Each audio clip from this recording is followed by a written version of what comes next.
teach on tracking alcohol into your plan.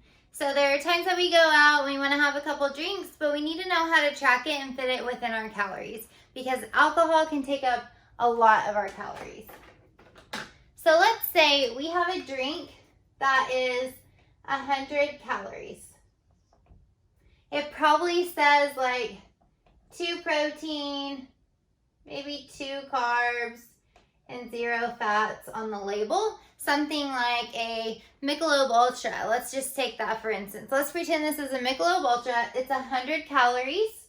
So what we're going to do, this doesn't equal up to 100 calories because as we know, protein, we have to times by 4 calories per gram. To times by 4 calories per gram, and fats we have to times by 9. So if we did that math, that does not equal that. So where do the 100 calories come from?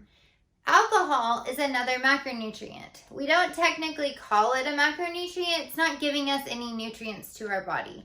So we want to replace this 100 calories with carbs or fats.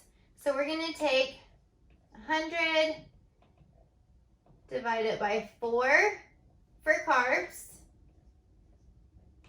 divided by 9 for fats. So as you can see, if we were to replace this one beer with carbs, it would be 25 grams of carbs or 11 grams of fats.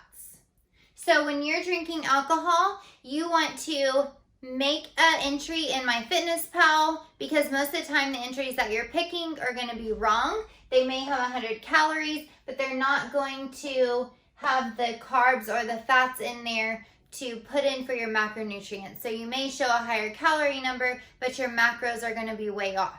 So we want to make sure that if we are drinking a beer that's 100 calories, we're going to use it as carbs. That's going to be 25 carbs. Or we're going to use it as fats, and that's going to be 11 fats. So make sure that you're tracking your alcohol correctly because this could put a big stall into your progress, especially if it's something that you're having 2 to 3 times a week. We want to make sure that we're tracking it correctly. If you have questions, always reach out to me.